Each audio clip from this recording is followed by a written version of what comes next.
잠깐만 기다려주세요.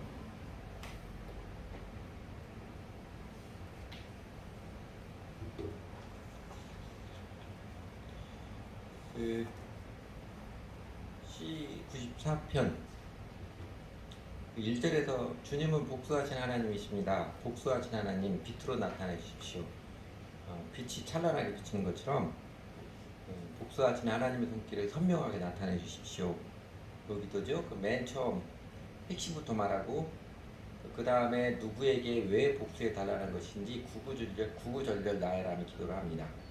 시편 94편 제가 이렇게 구분하게 했던 것처럼 1절에서 7절은 기도고, 기도하다가 중간에 마음의 감정이 벅차서 8, 9, 10절, 11절은 스스로 독백인지 선포인지 모르겠지만 하여튼 자기 스스로 되뇌이는 독백이고, 그리고 12절에서 23절까지 다시 기도를 합니다.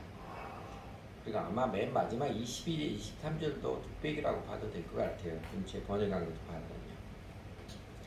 그러니까 이게 시편인지라 논리적으로 토론, 본론, 결론 이런 거나 또는 기승전결 이런 식으로 되어 있지는 않지만 기도하는 사람의 마음의 흐름은 쭉 느낄 수 있습니다.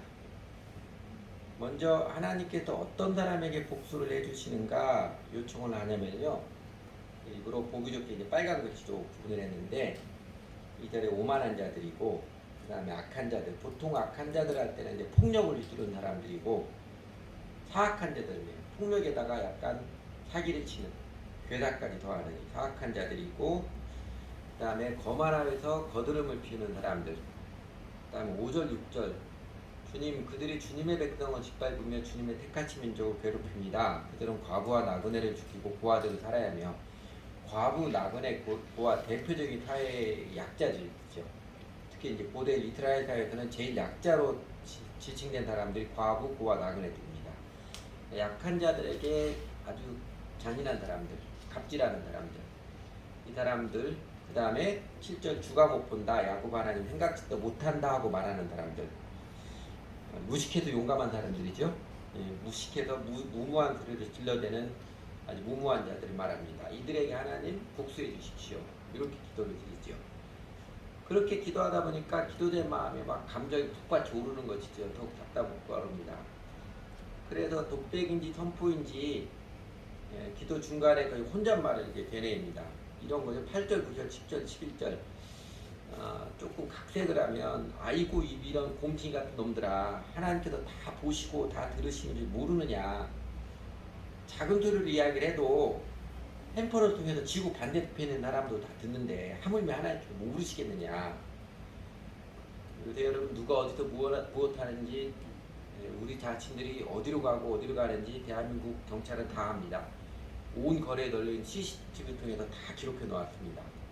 아니 누가 어디서 무엇 하는지 인간 나라 세상도 다 아는데 하물며 하나님께서 내가 뭐하고 뭐하는지 다 듣고 다 보고 계신지 않겠느냐. 그거 모르느냐. 깨우쳐 주는 거죠. 그러니까 사람 눈에 들키지 않으면 몰래 나쁜 짓 해도 되고 거짓말해도 되는 줄 아느냐, 이 한심한 인간들아. 의 멍텅구리 같으니라고 아주 답답한 감정을 북받치는 한바탕 쏟아내지요. 그리고 12절에서 15절에서 다시 기도를 하지요. 다시 기도하는데 이번에는 하나님께서 악한 자들에게 복수해 줄 뿐만 아니라 정의로우신 하나님께서 의인들에게도 복수해 주시는, 이제 복수라는 말 문자적으로 하도 많이 써서 나쁜 안 갚음하는, 나쁜 일 안 갚음하는데 문자적으로는 그냥 되갚아준다 이런 뜻도 있습니다. 좋은 것도 되갚아준다는 그 뜻도 있어요. 하나님께서 의인들에게도 갚아주신 하나님이심을 하나님께 상기드리죠. 주 하나님, 주님은 이런 하나님 아니신가요? 이렇게 상기시켜드립니다. 그래서 주님 12절에 주님께서 꾸짖으시고 주님의 법으로 친히 가르치는 사람 복이 많은 사람입니다. 이런 사람에게 주님께서는 재난의 날에 벗어나게 하시고 악인들을 모두 무덤을 팔 때까지 주님께서 평안을 주실 것입니다. 확인하는 것이죠. 근데 그 모습에 파란 걸 주실 것이 복, 평안, 정의, 정직한 사람. 같은 편이지요? 이 단어들이 다 같은 편입니다. 그러니까 정직한 사람은 정의를 따르며 복과 평안의 은혜를 누립니다. 그러면서 실제로 자신을 도와주신 하나님의 은혜와 자비의 손길을 기억하고 이제 고백을 합니다. 그게 16절에서 19절인데, 16절, 10절은 뒷번역이 살짝 좀 아쉽습니다. 그래서 제가 일부러 뒤에다 굵은 글씨로 해놨는데, 16절 누가 나를 위해서 일어나서 악인을 치며 누가 나를 일어나서 해각자들을 대항하겠습니까? 왜냐하면 그 다음 17절에서도 주님께서 나를 돕지 아니하셨다면 내 목숨은 벌써 적막한 곳으로 가버렸을 것입니다. 문맥이 흐르고라서 이거 계속 기도가 연장되는 것인데 그 기도 연장으로 보면 대항하겠습니까? 가버렸을 것입니다. 하나님 앞에 존칭을 주는 게 더 맞는 것 같아요. 그게 좀 자연스럽습니다. 그 흐름이 맞죠. 그리고 이제 18절, 19절은 이거는 뭐 다른 번역은 정확한데 좀 아쉬워요. 개혁개정판 번역이 낫습니다. 개혁개정판이 훨씬 더 시적으로 번역을 했는데 그 시의 감을 좀 떨어뜨리는 것 같아요. 그래서 개혁개정판으로 보시면요, 여호와여 나의 발이 미끄러진다고 말할 때 주의 인자하심 나를 붙드셔 싸우며 내 속에 근심이 많을 때 주의 유한이 내 영혼을 즐겁게 하시나이다. 이게 훨씬 더 시적인 것 같아요. 여러분, 억울한 일을 당하면 나도 악으로 보복하고 싶어 복수심이 마구 치밀어 오르잖아요. 그 복수심이 마구 치밀으니까 나도 승질대로 아싸라게 말하고 주먹을 휘두르고 싶은 분노가 막 치밀어 오르고 그러잖아요. 이런 게 영혼의 발이 미끄러지는 거지. 여호와의 나의 발이 미끄러진다고 말할 때 영혼의 발이 미끄러지는, 이제 나도 죄악으로 미끄러진 그런 모습이죠. 그래서 억울한 일을 당하고 뭐 그러면 생각이 많아질 때, 온갖 생각이 많아질 때 분노, 근심, 걱정, 막 미움의 생각들이 꼬리에 막 많아질 때, 그런 때 하나님께서 마음을 지켜주시고 심령을 붙들어 주시고 내 영혼을 어루만져 주시며 달래주셨던 이 감동적인 손길들, 여러분도 아시나요? 이런 거 느끼며 살고 계시나요? 그리고 시편 기자는 어제 오늘 그 하나님의 손길을, 자기와 함께 하신 하나님의 자비와 은혜의 손길을 추억하고 이제는 확신에 차서 하나님께 고백하며 또 스스로에게 선포하는 게 20절에서 21절이죠. 악한 재판장의 주님과 사귈 수 있습니까? 율례를 빌미로 재난을 만들어 주님과 어울릴 수 있겠습니까? 그들은 모여서 의인의 생명을 들며 무죄한 사람의 죄를 지어 처형하려 합니다. 하나님, 이런 고백이죠. 그리고 22절에서 주님은 나의 요새 나의 하나님, 내가 피할 반석이시다. 나는 굳세게 하나님 편에 설 것이다. 그들의 죄를 그들에게 물으시며 그 악함을 벌하셔서 그들 없애버릴 것이다. 복수하신 하나님께서 확실하게 빛으로 나타내실 것이다. 우리 안에 그들을 없애버릴 것이다. 당당하게 확신을 차 선포를 하지요. 그래서 재판장일지라도 악한 자들 그리고 법을 들이대면서 다른 사람에게 고통을 주는 자들을 하나님께서 가만히 두실 리가 없지요. 이렇게 확인하는 것이지요. 그 유선자들이 모여서 없는 죄도 만들어내지만 그러나 저는 주님만 믿고 주님을 의지하겠습니다. 주님께서 그 교활한 유선자들을 쓱 손보시면 싹 없애버리실 것이니까요. 이렇게 확실한 노래로 기도를 마칩니다. 내용은 그거죠. 하나님께서 악인에게도 의인에게도 복수, 되갚아 주십니다. 악인에게는 심판으로, 정직한 사람에게는 은총으로 갚아주십니다. 하나님의 복수는 인간의 복수와 비교했을 때 악에 대한 징벌이라는 측면에서는 비슷하지만 그러나 그 결이 다릅니다. 하나님의 복수는 확실하지요. 하면 인간의 복수는 무모합니다. 하나님의 복수가 확실하다는 뜻은 하나님의 복수는 정확하며 그리고 반드시 실현되며 그리고 실패하지 않습니다. 하나님의 일하심이 연자맷돌 돌아가는 것 같아서, 예전 연자맷돌 소가 이렇게 끄는 큰 돌이 있잖아요. 매우 더딘 것 같지만 그러나 매우 확실합니다. 하늘에서 하나님께서 비유컨대 이제 벼락을 내리시면서 하나님 보시고 잘못 맞췄네 이런 적 없습니다. 반면에 인간의 복수, 내게 상처를 준, 내게 억울함을 끼친 원한에 맺힌 인간의 복수는 압불사, 망패를 겪는 일이 꽤 많습니다. 안 좋은 예인데 우리 대한민국 현대사에서 그 연쇄살인 사건의 그 제일 먼저 세상을 깜짝 놀라게 했던 사람이 고재봉이라는 사람이죠. 우리 현역 군인이었었는데 군인들 말로는 따까리라고 그러죠. 그 대대장 집에서 관리 사병으로 있었는데 그 대대장 사모님이 자기 하도 못되게 부르니까 앙심을 품고서 그 뭐야 대대장 사모님에게 소리를 버럭 질렀습니다. 그랬더니 대대장이 군 영창에 보내버렸어요. 근데 영창에 보내가지고 저는 거기 몇 개월 영창 살고 나와서 영창에 일이 가르쳤는데 내가 나가서 다 죽여버리겠다. 그래가지고 나오자마자 밤에 그 대대장 관사에 자기가 이식관 관사에 찾아가서 그 집에 있는 대대장 부인 자녀들은 세 친가 있는데 다 도끼로 다 죽여버렸죠. 그리고 도망갔어요. 도망가서 다음날 신문을 보니까 자기가 죽인 대대장이 딴 사람이에요. 자기 군대 영창에 있는 사람 대대장이 바뀌어가지고 다른 사람이 온 거예요. 전혀 엉뚱한 사람이 아니라 죽인 것이지요. 얼마나 낭패를 겪겠어요. 물론 고재봉 씨 나중에 정말 회개를 해서 군에서 많이 회개하고 진심으로 회개해서 예수 믿었습니다. 이런 일들이 복수를 할 경우가 많아요. 우리 형제들도 그런지 모르겠는데 이제 직장 생활하다 보면 상사에게 깨지는 일이 좀 있잖아요. 서류 집어 던지고 막 이런 일 있잖아요. 가장의 아버지가 이제 상사에 깨져가 집에 왔어요. 마음 상하고 부으니까 아내가 이제 정성스럽게 저녁을 사줬는데 갑자기 반찬 이거밖에 없어? 투정을 합니다. 시비 걸고 투정을 해요. 집에 있으면서 이거밖에 못하고 시비 걸고 투정을 해요. 아내가 깜짝 놀라 열받았지요. 아내는 이제 누구 있는데 자기 딸이 엄마 나 이것 좀 해줘 그러니까 자기 딸한테 넌 그거 그것도 혼자도 못하니? 딸에게 또 분노를 쏟아붓고 딸이 깜짝 놀라서 울면서 자기 방으로 들으니까 자기가 그렇게 아끼던 고양이가 침대에 누워있으니까 고양이한테 탁 때렸죠. 저리가! 고양이도 깜짝 놀라서 야옹하거든요. 가서 구석에서도 인형을 막 물어뜯기 시작합니다. 아니 여러분 이럴 거면 처음부터 아버지가 인형 물어뜯으면 안 돼요. 처음부터 아버지가 인형 물어뜯으면 사람은 종종 자신의 승질과 뚜껑을 확대 재생합니다. 인간의 복수는 실패하는 경우도 많습니다. 영화, 드라마 보면 특히 중국 영화 보면 가족에 대한 복수를 아주 통쾌하게 미화시키는 경우가 참 많은데 실제 현실에서는요 복수하려다가 실패하는 경우도 많습니다. 대표적인 예가 러시아 사람들이 제일 사랑한다는 작가 러시아의 대문호 알렉산드로 푸시킨이라는 사람이 있잖아요. 여러분 알고 계시는지 모르겠는데 그의 아내가 나탈리아인데 그 아내가 굉장히 미모가 출중했던 모양이에요. 그 13살이나 적었어요.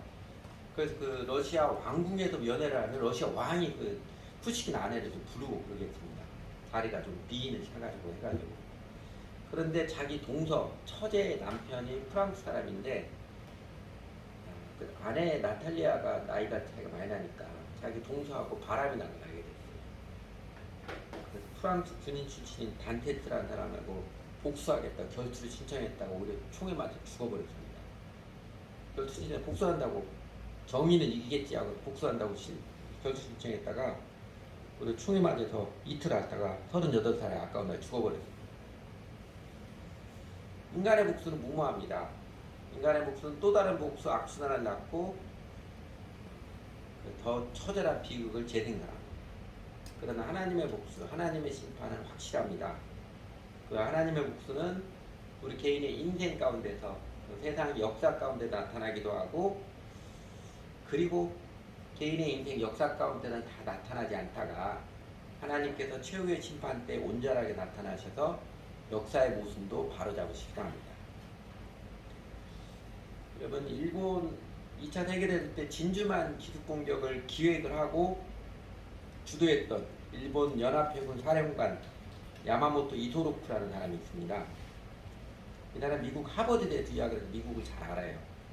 그래서 처음에는 미국하고 전쟁하면 안 된다고 했는데 그러니까 자기가 미국하고 전쟁에 이토록 계속하면 암살당하게 생겼어요. 그리고 군인으로 상당히 존경을 받아서 나중에는 추적해서 미국하고 전쟁을 하면 1년 안에 끝내야 된다. 1년 넘어가면 우리가 절대로 못 이긴다. 그랬어요. 그리고 그냥 전공을 했더니 미국 절대로 못 이긴다 해서 진주만 기습공격을 기획을 한 거예요. 그게 이제 1941년 11월 7일이죠. 진주만 기습공격을 하고 그런 다음에 1년 5개월 뒤에 44년 4월 18일에 이제 미군이 이 야마모토 이소로쿠를 제거하기 위해서 작전명을 복수라는 작전명을 해가지고 쪽에 그 동남아시아 지역 그 순차라는 비행기 시간표 정보를 안해가지고 비행기를 격추시켰습니다. 격추시켜서 비행기 떨어져 죽었어요. 태평양 전쟁에서 그 일본의 패망이 결정적이었던 게 미드웨이 회전이죠. 저쪽 유럽 2차 세계대전 유럽에서 연합군 승리가 결정적으로 되었던 게 노르망디 상륙작전이라면 이 태평양 전쟁에서는 일본이 패망하고 미국이 승기를 확실하게 잡은 게 미드웨이 회전입니다. 그런데 미드웨이 회전에서 미국이 일방적인 대승을 거둔 데에는요, 미드웨이 회전 전까지만 항공모함 수가 일본 미국보다 더 많았습니다. 일본이 6척인가 했고 미국이 3척인가 밖에 안 됐어요. 근데 사람들은 보통 우연이라고 말하는 하나님의 결정적인 도움이 있었습니다. 일본 항공모함이 어디에 있는가 이걸 찾으러 다니는데 미국 비행기들이 구름이 지나게 끝나요. 우연히 구름이 열려진 사이로 일본 항공모함이 있는 걸 본 거예요. 그러니까 구름이 끼었으니까 일본 항공모함들은 비행기 못 보고 그 사이로 봤습니다. 그래서 그때 일본 항공모함을 6척 한 척 남기고 다 침몰을 시켜버렸지요.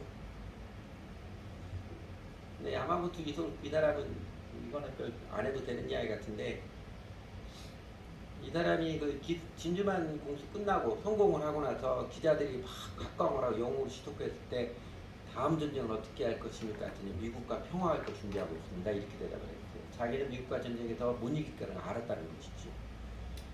근데 어쨌든 일본의 패전은요, 침략 전쟁을 일으키고 무자비한 폭력을 지속적으로 행한 일본에 대한 미국뿐만 아니라 아시아 지역 거의 모든 나라들에게 침략을 하고 무자비한 폭력을 지속적으로 행한 일본에 대한 하나님의 역사를 통한 심판일 것입니다.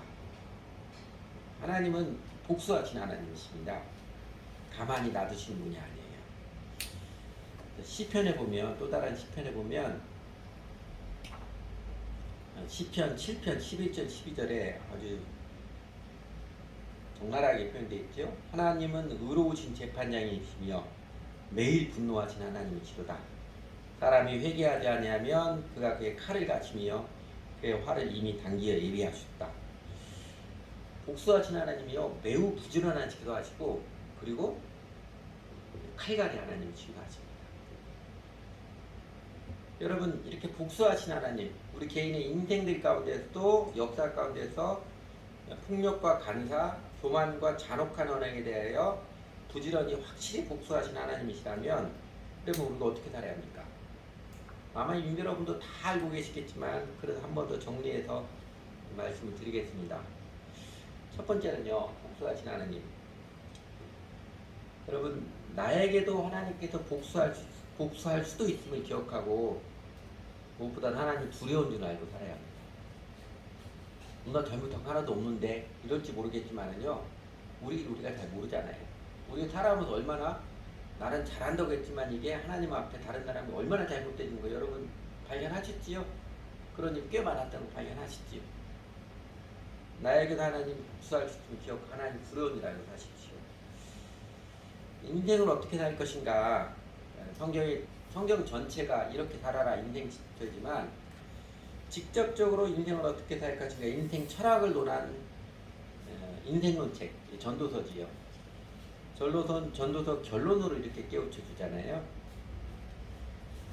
현대어 성경에서 아주 드라마틱하게 번역을 해서 인용을 했습니다. 꿈도 많이 꾸고 말도 많이 하겠지만 하나님 두려운 줄 알고 살아야 한다. 살아가면서 이런저런 소망과 꿈도 많이 꾸고 사람들에게 이렇게 말도 많이 할 수밖에 없는 인간이겠지만 그러나 인생 살면서 하나님 무서운 줄 알고 살아야 합니다. 하나님 무서운 줄을 알아서 최소한 양심의 소리에 귀 기울 줄은 알아야 합니다. 내 죄가 너를 찾아낼 줄 알라. 민수기 32장 23절에 있는데 이런 경고의 말씀도 기억해야 합니다. 여러분 세상에 미련하고 불쌍한 사람이 자기 자신을 모르는 사람이죠. 내가 지금 무슨 짓을 하며 살고 있는지 무슨 악을 쌓고 있는지 무감각한 사람이 세상에 미련하고 불쌍한 사람입니다. 사실 우리가 이런 무식해서 용감한 사람이 되지 않기 위해서 저희가 부지런히 하나님 말씀을, 거울 같은 하나님 말씀을 가까이 하고, 그래서 설교를 드리며 예배를 드리며 하나님을 가까이 하는 것이지요. 특히 사람들과 관계에서 하나님 두려운 줄 알아서 다른 사람에게 해코지하지 마시기 바랍니다. 마태복음 25장의 이야기를 설명을 안 드리겠습니다. 지극히 작은 사람에게 행한 것이 곧 하나님께 행한 것이고, 지극히 작은 사람에게 하지 아니한 것이 곧 주 예수님께 하지 아니한 것입니다. 사람에게 눈물 나게 하는 사람에게 하나님께도 종종 피눈물 나게 하시는 분이십니다. 우리나라 새로운 대통령 윤석열 씨가 조금 위태위태해 보여요. 하나님께서 은총을 주셔서 정말 벼락 같은 은총을 주셔서, 이때는 벼락하고 좋은 의미로 은총을, 나라를 다스릴 기회를 주셨는데 이미 자신이 당했던 억울한 일들 다 갚아주셨는데, 그렇잖아요. 대통령에서 다 갚아주셨는데 모든 것을 이전 정부 탓하고 어떻게든 빌미를 만들어서 이전 정부 사람들 밟으려고 하는 복수하기에 급급한 모습 같아서 위태위태 보입니다. 그래서 우리는 더 단정히 기도해야지요. 카운터 펀치 날리듯이 정치하면 안 되고요. 우리 개인 인생도 오기대기로 살면 하나님의 복수를 당합니다. 로마서 14장 12절에 이런 말씀이 있죠. 우리 각인이 자기를 하나님께 직구하리라. 그럼 이 말씀 기억해 주십시오. 다른 사람이 아무리 되게 무리한 일을 하고 정말 못된 일을 했을 때 그 사람 심판하시 하나님이십니다. 그 사람에게 그 악인에 내가 어떻게 말하고 어떻게 대하는 것, 내가 그 모습 하나님이 나를 지켜보십니다. 그럼 이 말씀 기억해서 다른 사람 탓하고 핑계대는 그 치사한 생각을 멈추시기 바랍니다. 예수 믿는 사람의 뚜렷한 특징이 마음이 부드러워지는 것, 순해지는 것이지요. 승질대로 못 사는 게 예수 믿는 사람들의 특징이고요. 우리가 착한 것으로 구원받지는 못하지만, 그러나 회개하고 예수 믿는 사람이, 구원받는 사람이 착해지는 것은 자연스럽고 당연한 것입니다. 둘째로, 복수하신 하나님이시고 우리가 어떻게 살아야 되는가? 첫째는 하나님 두려운 자가 사실, 두 번째는요, 내가 아무것도 안 해도 하나님께서 다 알아서 다 갚아주시니까, 내가 아무것도 안 하니까 다 갚아주시니까 하나님께 맡기고 기다리는 인생법을 배우십시오. 하나님께 맡기고 사는 인생을 배우십시오.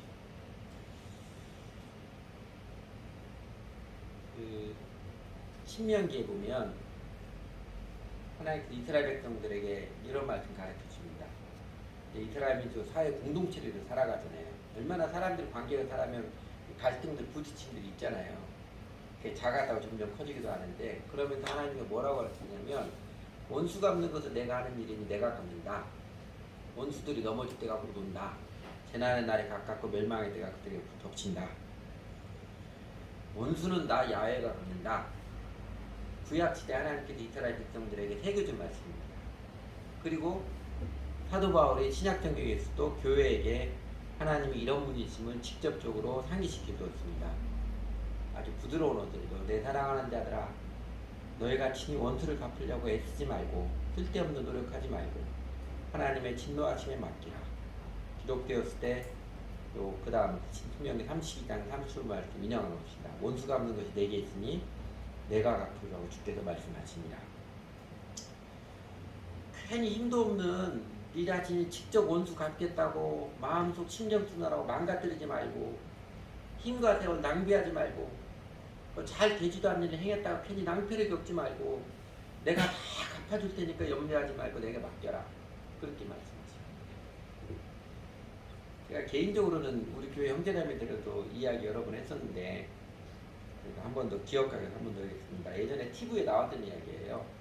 그 충청남도 태안에 사는 100대 넘은 할아버지 있거든요. 그 할아버지가 TV에 모니터를 했어요. 모니터링을 하면서 할아버지께 장수하시는 비결이 뭡니까? 그러니까 스트레스를 안 받는 거라고 그러더라고요. 아니, 살면서 어떻게 스트레스를 안 받으십니까? 스트레스 안 받는 비결을 좀 가르쳐 주세요 했더니 할아버지 딱 충청도 사투리를 그럽니다. 냅둬유. 냅두니까 다 뒤지더만 이러더래요. 여러분, 그게 믿음이에요. 하나님께 맡기고 사는 게 믿음. 지지난주에 보았던 시편 37편 5절에 7절 말씀 이 말씀 다시 기억을 하시오. 너의 길을 여호와께 맡기라. 저를 의지하면 저가 이루시고 내 일을 빛같이 내 공의를 정오의 빛같이 하시리로다. 여호와 앞에 잠잠하여 참아 기다리라. 자기 길이 형통하며 악한 길을 이루는 자를 불평하여 말지어다. 이 말씀 잘 새기고 품고 사십시오. 그리고 이렇게 하나님께 맡기고 태연하게 기다리며 살아갈 줄 아는 지혜, 영적인 내공이죠. 이거 영적인 내공입니다. 영적인 내공을 갖는 비결은요, 오는 본문 말씀 18절 19절에 있습니다. 아까 그 개역개정으로 봤던 그 말씀입니다.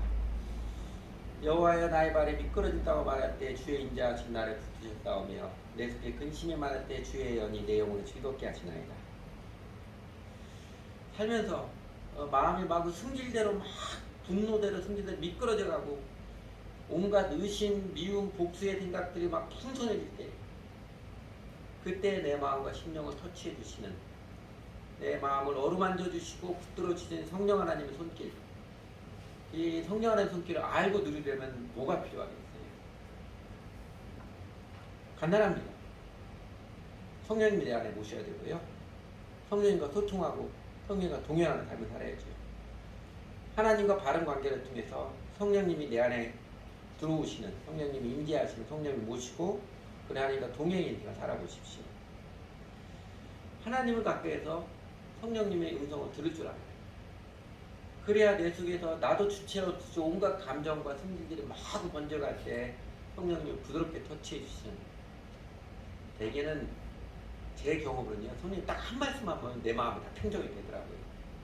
딱 한마디만 하면 평정이 되더라고요. 너 누구 믿고 살아갈래? 딱 이 한마디 하십니다.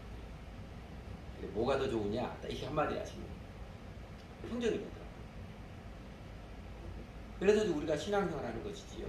그래서 교회 생활, 개인 경건 생활 아주 부지런히 우선순위 두고 하는 것입니다.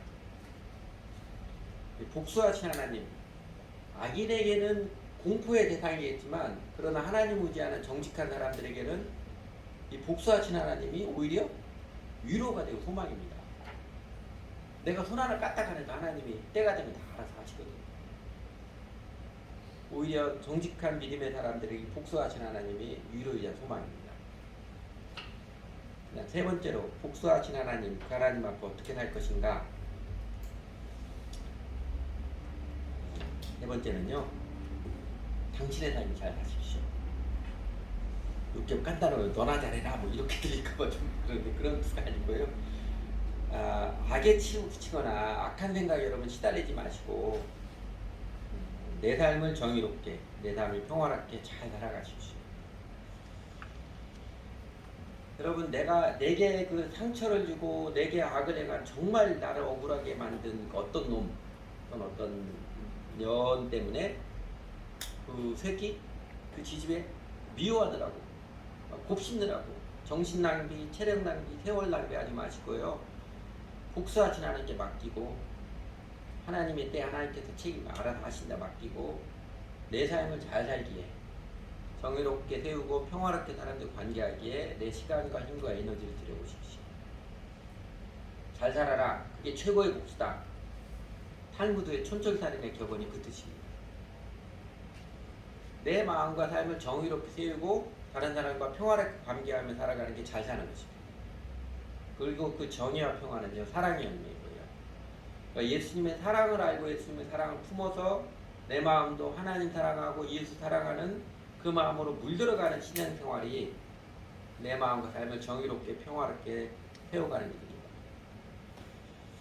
안타깝게도 세상 역사에는 복수의 덫에 걸려가지고 자신 스스로의 무덤을 판 사람들이 꽤 많습니다. 아마 우리나라 역사에서 대표적인 사람이 조선시대 임금 연산군일 거예요. 아마 조선시대 최악의 임금으로 꼽히잖아요.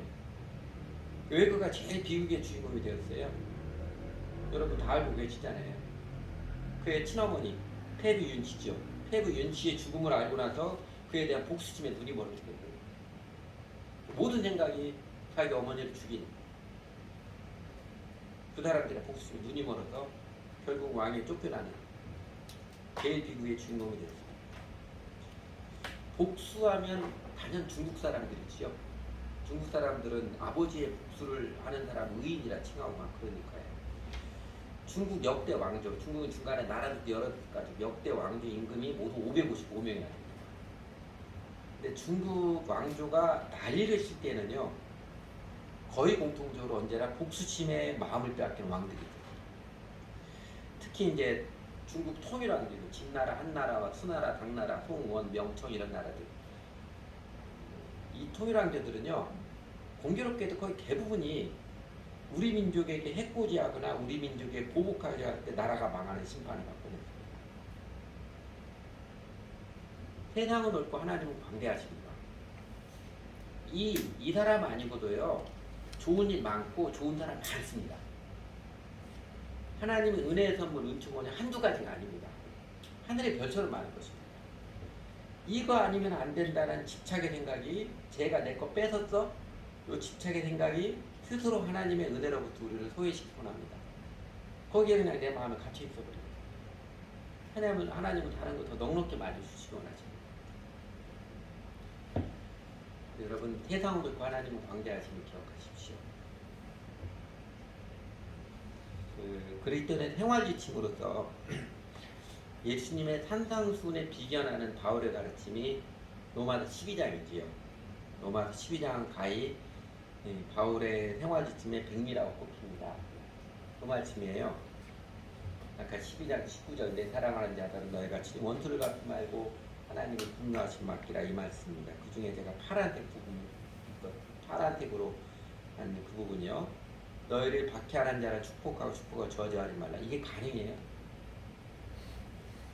복수하신 하나님 실제로 믿으면 이게 가능하죠. 17절, 아무에게도 악을 악으로 갚지 말고 모든 사람 앞에 선한 일을 도모하라. 할 수 있거든 너희로서는 모든 사람과 더불어 화목하라. 내 원수가 줄이거든 먹이고 목마르거든 마시게 하라. 그리함으로 내가 숯불을 그 머리에 쌓아놓으리라. 악에게 치지 말고 선으로 아뢰리라. 복수하신 하나님, 갚아주신 하나님이심을 기억하여서 이 아름다운 기도원, 어쩌면 무섭도록 내공이 깊은 믿음의 태도로 살아가는 우리들이기 바랍니다. 사실은 하나님을 거역한 죄인된 우리에게 복수하지 않으시고 오히려 자비와 은총을 베풀어 주셔서 우리를 구원하신 우리 주 예수님의 십자가의 사랑과 부활의 생명 은총을 입은 자로서 복수하신 하나님이심을 믿고 그 예수님의 은혜 안에서 속으로 웃으며 우리의 삶을 잘 살아가야 할 것입니다. 그래도 이게 잘 안되면요, 알겠는데 그래 잘 안되면 마음이 여전히 미움과 보복이 자꾸 찾아와 내 생각을 시달리게, 내 마음을 시달리게 하면요, 오늘 시편 기자처럼 그때그때마다 하나님 앞에 마음을 쏟아놓고 기도하여서 그때그때마다 기도하여서 내가 복수하리라는 무모한 유혹을 벗고 우리 복수하신 하나님께 맡기고 사십시오. 복수하신 하나님이 이제 두려움의 대상이 아니라 위로의 하나님, 우리를 웃게 하신 하나님으로 체험하며 살아갔으면 좋겠습니다.